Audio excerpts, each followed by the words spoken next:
Everyone's ready? Let's begin. Russia is a major power, and they're growing and moving and flexing their muscles. And we've seen in the past, and we've seen in the present, that they're actually been able to control and manipulate those countries that are dependent on their energy. What we're going to see is that through these points about the inherency, that they actually do need more shipments, that they actually do need more in LNG, that Japan wants this LNG, and we're also going to see that we are going to completely solve for the problem. So with that said, we're just going to go line by line, first starting off with the inherency 1. They basically said that we're already exporting to Japan. We need to take a closer look at what this evidence was actually saying so we can understand what's going on in the current situation. What this evidence was first off was talking about two different projects. One was about Shenrei Pass, which is in their Sabine project, and the other one was about Freeport. Now, what it talked about is it said Freeport is going to be exporting to Japan, and then it says Shenrei is going to be exporting to UK, Spain, Korea, and India. So what we see is we have one company that is exporting to Japan. One company exporting to Japan. Now the problem with this is it took years to even get that one company to be able to export to Japan. The problem with this is that we need more than one company, and the reason behind that is competition. Competition. The fact of the matter is, if I go to a grocery store and it's one grocery store that sells milk, the price they can raise as high as they want to because there's no other grocery stores sell milk. Basically, it's a monopoly on this U.S. industry, meaning even though prices are 5 times cheaper in the U.S., the company can raise the prices equal to that of in the Asian Pacific region because there's no other company to compete with them to drive prices down. So that's how it's working. If only one company is exporting to Japan, they actually can't get cheaper gas, meaning they can't reduce their dependence on Russia. So this first inherency point acts as a stand. Their subpoint B under this point was the idea of an 18% exported by 2020. The problem is their evidence was talking about terminals. Specifically, if you look at the evidence, it says terminals were approved, not the actual exportation to Japan. There's a difference. Terminals are the facilities that ship the LNG. The fact of the matter is it's not actually a permission to ship the LNG to Japan. It is the permission to build the terminals because they're big and they take up a lot of space. So that's the permission they're getting. So both of these points actually don't apply when you actually take a closer look at what they're saying.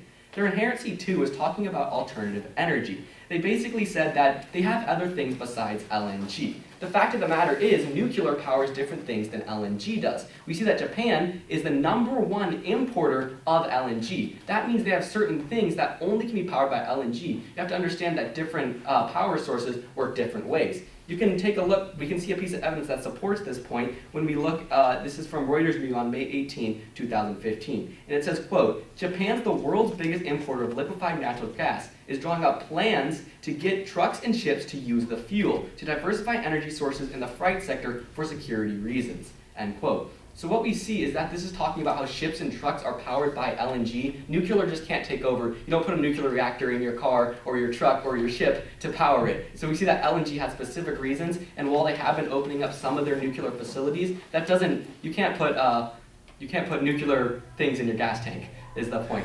So with that said, let's go ahead now and go to their point on their solvency. Their solvency was the idea of slack in demand. They basically said under this that Japanese importers are bailing out.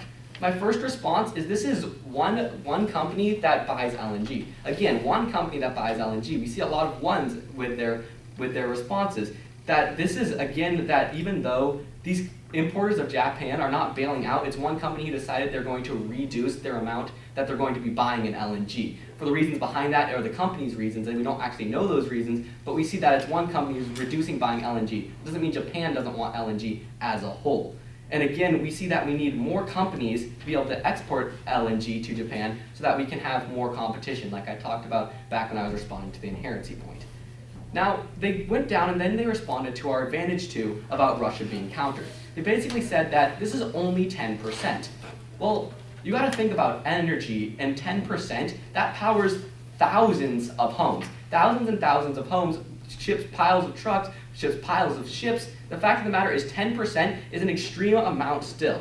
The second response, besides it only that 10% is a significant amount, is that it's enough for Japan to fear Russia. It's enough for Japan to fear Russia. They haven't actually responded to our point as to this far in today's debate round about talking about how we wouldn't be able to put sanctions on Ukraine during the crisis because they're afraid of what Russia might do. We also talked about how they're flying bombers over, or planes over Japan's southern islands because, or maybe it was northern, I don't remember the location of the map, but they're flying bombers over it, and Japan could do absolutely nothing in retaliation because they were afraid of Russia having this energy, having all this energy, and if they cut off their energy, that would shut down thousands of their homes. They're dependent. 10% of an entire country's energy is a very significant amount. Even if they have larger suppliers, those other suppliers can't make up for 10%. That's why they haven't, because otherwise they would have already done that.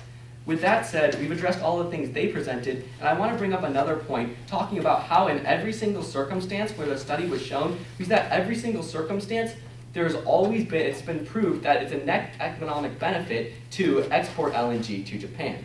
This is from National Economic Research Associates study in December 3rd, 2012. And it says, quote, let me tell you actually what this evidence is going to say first. The first part of this evidence is telling you about what the report contains. So it may be monotonous at first, but it'll get interesting. So, quote, it says, this report contains analysis of impact on exports of LNG on the U.S. economy under a wide range of different assumptions about levels of exports, global market conditions, and the cost of producing natural gas in the U.S.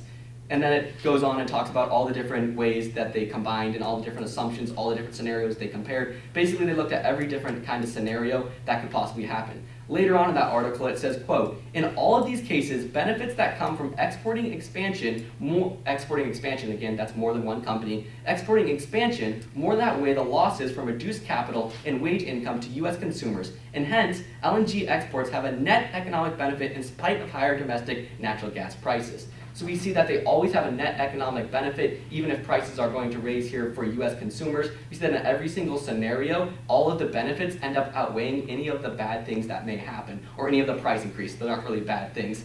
So we see that. Then let's go ahead. So at the end of the day, we see a number of things. We see, one, that the U.S. economy is going to gain 244,000 jobs by increasing manufacturing if you allow the exportation to Japan. You see that Russia is going to be encountered in a number of ways, and we see that they haven't actually responded to any of the subpoints under the Russia counterpoint. They just made an overall general response. We see that Russia power is increasing as far in today's debate round. We see that Japan is being constrained as so far in today's debate round. We see that the dependence will be reduced, and we see that this impacts international stability. For all these reasons, I highly encourage an affirmative ballot because we create international stability in the Asia-Pacific region. We grow U.S. jobs, and ultimately, we allow the free market to do what it was made to do. Thank you. Now for any questions.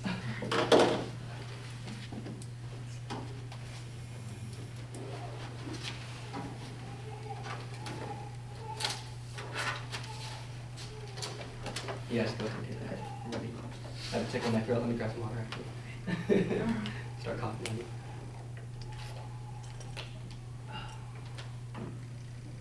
Okay.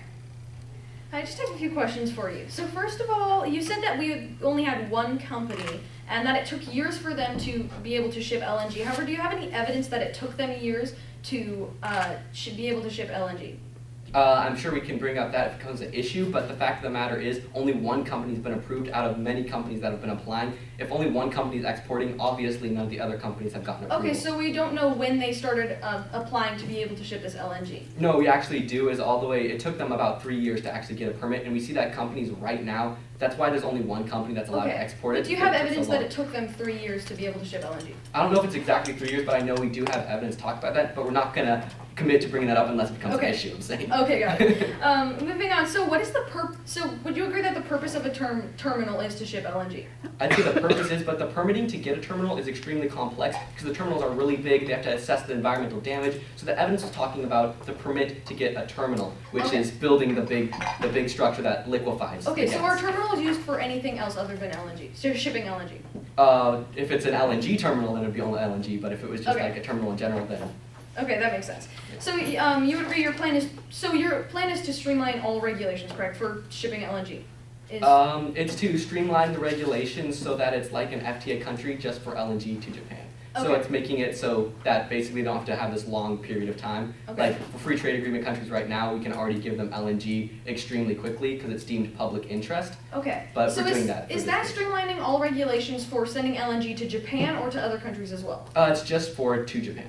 Oh, just to Japan. Okay, got it. That's what we're streamlining. Yeah, the one's just to Japan, not for every country. Okay, cool.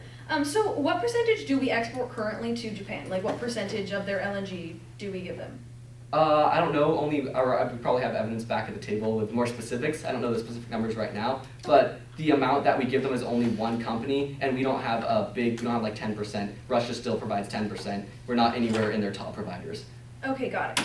Moving on, could I see the evidence for the net economics or net? The last thing I read? Or? Yes, it was the last. Yeah, it was yeah, the last yeah. one you read. The study. There you go. Okay, perfect. And Thank you. That's there's underlines there, but I just read this part and then got down here. okay. Someone got else it. underlined on our evidence. Oh, okay. Thank you. That's all the questions I have. Great.